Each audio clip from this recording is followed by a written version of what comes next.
This is Saint Trina. There's a debate on whether Trina is a boy or a girl. There's nothing to debate. There ain't no dude in the world named Trina. And if there is, I feel sorry for him. Boy or girl, the lore just says she's an aspect of that Michaela chick. Whatever that means. I don't really care. All we can say with certainty is that Saint Trina is associated with all things sleep in Elden Ring. She's like a sleep queen, or something like that. Now this is Morpheus, the Greek god of sleep. He's pretty buff and muscular in this depiction. I don't know how anyone gets so buffed sleeping all the time. Anywho, the ancient Greeks associated him with dreams and nightmares. And this is Thiollier, a sad, meek, scaredy cat of a fellow. It's fair to say he's some sort of sissy boy.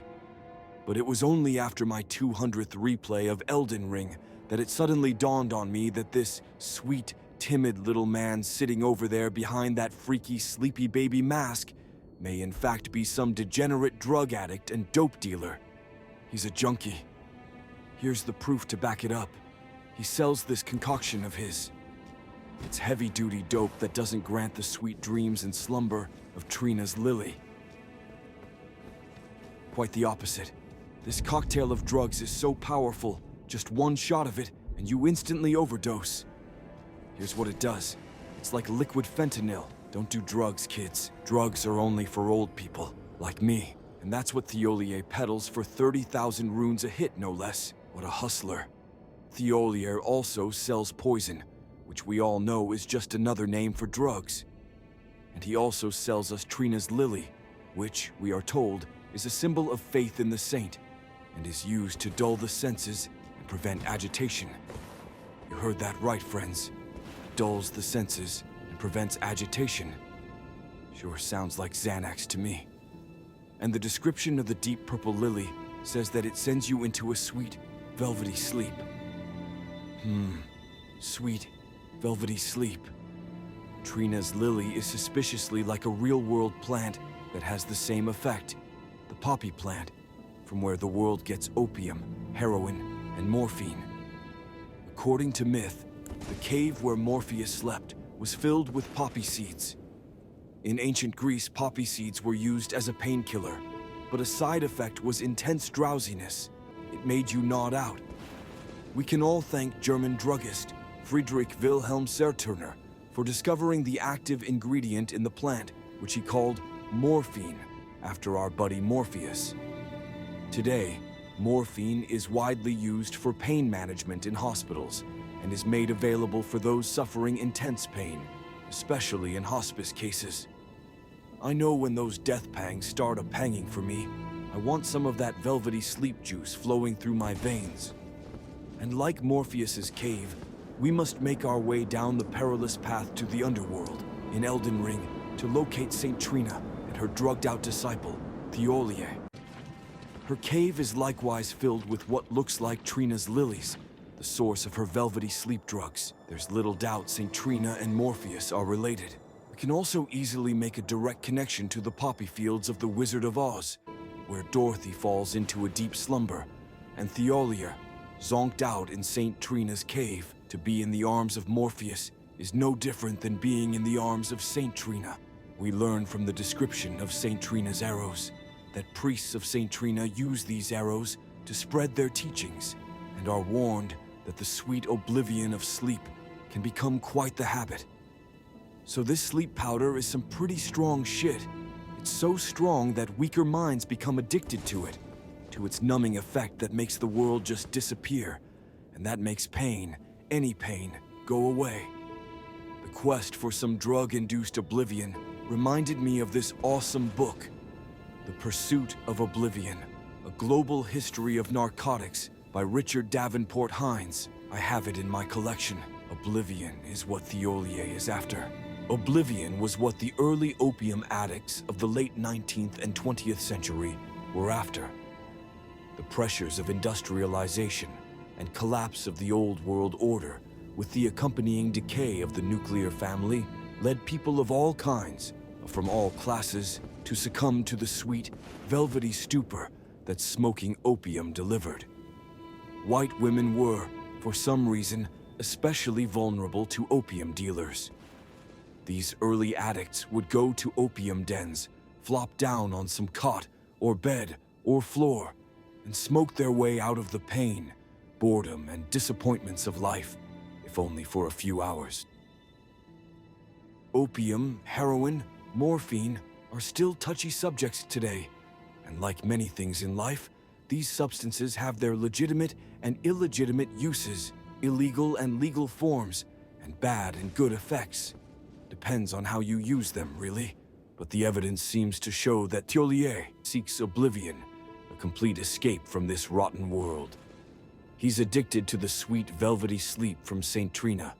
It's become a habit, a monkey on his back.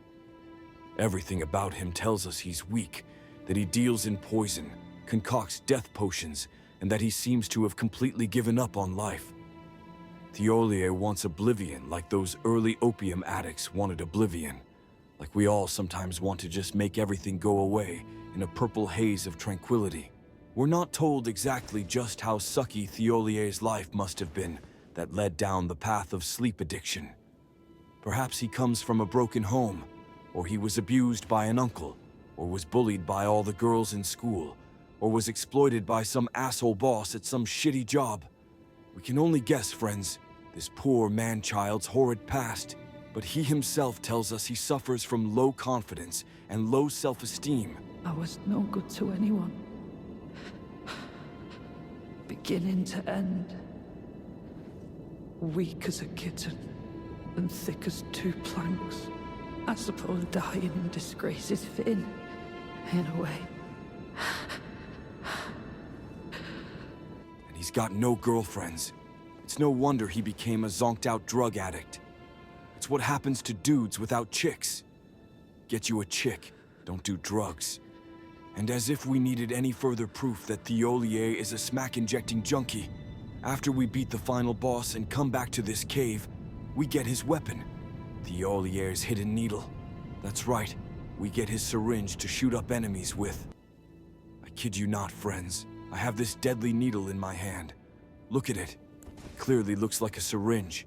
I have to zoom in for you to see how it looks just like a syringe junkies attack cops with. You can have one in each hand too, for maximum effect. Look at what it does to this poor, innocent bystander soldier. Zonked out in a purple haze of velvety sleep. God only knows the germs on this thing. It's super tiny. This is what you look like on drugs, boys and girls. Not pretty at all, is it? I tested out the new Eternal Sleep Pod on Charlie here, but it's a ripoff. They don't actually sleep forever. At least not Charlie here. The narcotic purple gases knock him out cold, almost instantly. But the moment I jump on his back, he regains consciousness. So no, it's not eternal sleep. Perhaps a deep nap is all. Rip off drugs, dang it. Hate when that happens. It's like that shit I bought last night. Anywho, enough about me. This Thiollier fellow, I guess the drugs got the best of him, and he's given up on any hopes of ever landing a girlfriend, and he's decided he just wants to fade away into oblivion, you know? He's checking out.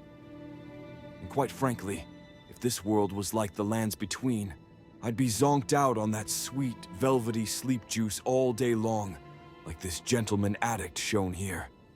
Look at him chilling in his stylish as shit mustache and that finely tailored suit. The dude just looks awesome. Not much has changed since those early, opium-addicted days of old, except perhaps, instead of doing their thing in those warm, cozy, friendly, comfortable opium dens, today's junkies just do their thing in the streets, like bums. And at least Thiollier has the decency to trip out and OD in private, away from the public, as decent law-abiding drug addicts should. Sleep is only practical in perhaps one boss fight in this game, against those annoying godskin noble fat and skinny clowns. Despite the many weapons, greases, powders, and shit that can inflict sleep, sleep remains the least effective defensive tool in the game. For the most part, sleep usage is just a novelty, and not something we want to turn into a seedy, unhealthy habit, as it has become for our boy, Thiollier. He's hooked, addicted. Just say no to sleep, or you'll end up like this poor, baby-masked drug addict in a purple haze of oblivion in some dank, deep, putrid cave, peddling expensive, poisonous drugs to unsuspecting tarnished boys and girls like you and me. Don't let that happen to you.